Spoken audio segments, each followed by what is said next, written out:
Então, vamos falar um pouquinho dessa dinâmica aí. Na verdade, quando é uma doença congênita, uma doença que a pessoa gradativamente vai se agravando, tá?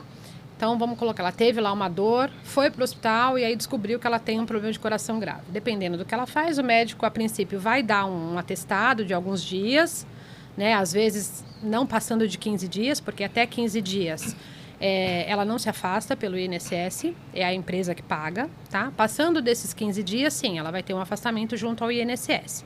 Mas aí, geralmente, como é que funciona? Ela tem esse atestado médico, vai passar por um médico do trabalho da empresa, que vai falar, olha, realmente você não tem condições de ficar. Então, afasta. Então, ela vai ter o laudo do médico e o laudo da empresa. Isso a gente está falando de um empregado, tá? Caso contrário, se for, por exemplo, uma empregada doméstica ou um profissional, um contribuinte individual, que é o autônomo, tá? Sim. Que a gente chama, com o laudo médico, ele vai poder marcar uma perícia no INSS, tá? Hoje a gente tem duas situações. Tem algumas perícias que são feitas só a análise documental, que é o ateste médico que a gente fala hoje, tá? Que tem que ter alguns requisitos nesse laudo. Por exemplo, a patologia com o código CID, quanto tempo estimadamente essa pessoa vai ficar afastada, em quanto tempo mais ou menos ela vai retornar às atividades. É lógico que isso é só uma estimativa.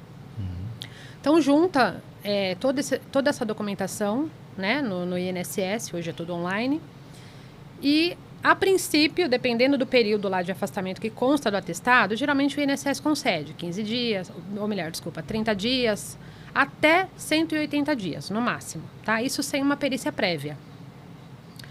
Se for um caso que o perito entenda, por exemplo, olha, só pela documentação eu não estou convencido. Então, eles marcam uma perícia presencial, a pessoa faz uma perícia presencial e aí ele vai conceder o benefício lá por um período.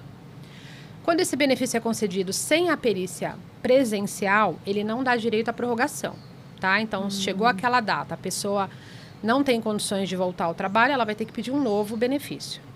Se for uma perícia presencial, chegou 15 dias antes daquela data que o perito deu, ele entendeu que não tem condições de voltar, aí ele entra com pedido de prorrogação, tá?